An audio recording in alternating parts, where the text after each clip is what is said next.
ভোটের 3 দিন আগেই বড়সড় ভাঙন হুমায়ুন কবিরের দল আম জনতা উন্নয়ন পার্টিতে। শনিবার উলুবেড়িয়া দক্ষিণ কেন্দ্রের আম জনতা উন্নয়ন পার্টির প্রার্থী তৃণমূলে যোগ দিলেন।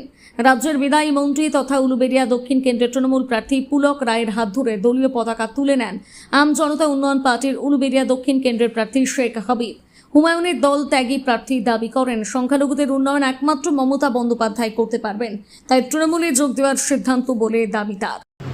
দেখুন, আমি আম জনতা উন্নয়ন পার্টিতে গিয়েছিলাম যে উনি কিছু সৎ ভাবমূর্তি এবং মুসলিম সম্প্রদায়ের কিছু উন্নয়ন নিয়ে বার্তা দিয়েছিলেন এবং আশ্বাস দিয়েছিলেন, কিন্তু বাইরে থেকে মানুষকে তো দেখে বোঝা যায় না, মানুষের সঙ্গে না ডিপলি মিশলে মানুষের আসল রূপ বা চরিত্র বোঝা যায়।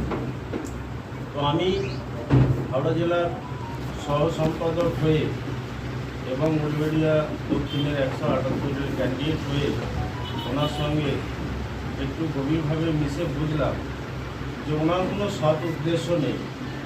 উনি একজন ধাপ্পা, উনি বিজেপির সঙ্গে লিঙ্ক করে বিজেপি ডাইরেক্ট লিঙ্ক করতে পারছেন না, তাই কিছু কর্মী দিয়ে তার মধ্যে উনি একজন হুমায়ুন কবির মুসলিম সম্প্রদায়কে ধোঁকা দিচ্ছেন এবং বোকা বানাচ্ছেন। এবং আমাদের এই পশ্চিমবাংলায় মাননীয় মমতা ব্যানার্জি যেভাবে হিন্দু মুসলিম সম্প্রীতি বজায় রেখে রাজনীতি করছেন এবং সরকার চালাচ্ছেন, উন্নয়ন করছেন, সেই তুলনায় ওনাদের মূল উদ্দেশ্য হচ্ছে এই বিভাজন তৈরি করা, ডিভাইড তৈরি করা, আর হিন্দু মুসলিমের মধ্যে অশান্তি বাঁধিয়ে সুরসুরি দিয়ে নানা রকম ইমোশন দিয়ে ধ্বংস করার, নষ্ট করার চেষ্টা করছে। এই চক্রান্ত যখন আমি বুঝতে পারার সঙ্গে সঙ্গে শুধু আমি নয়, যিনি মিডিয়া পর্যায়ের প্রার্থী উনি গতকাল অভিষেক বাবুর হাত ধরে চলে গেছেন এবং বহু ক্যান্ডিডেট এইভাবে একের পর এক আস্তে আস্তে দীর্ঘ 182টা প্রার্থী দিয়েছিলেন। তার মধ্যে আমার কাছে আজ পর্যন্ত খবর আছে 182-র মধ্যে প্রায় 80 জন মতো বেরিয়ে গেছে। এবং আমি সিদ্ধান্ত নিই যে এই দলে আমি থাকবো না।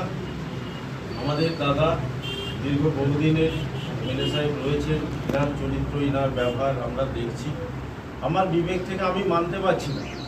এবং আমার স্ত্রী আমার সঙ্গে ব্যক্তিগত অশান্তি শুরু করে যে এই ভালো সৎ মানুষ ছেড়ে আপনি ওরকম ধোঁকাবাজি মানুষের সঙ্গে কেন গিয়েছেন।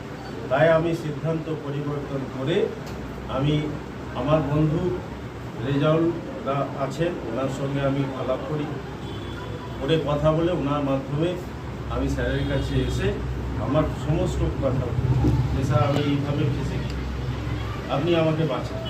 তখন উনি আমাকে শ্রদ্ধা এবং সম্মানের সহিত আমাকে গ্রহণ করেছে।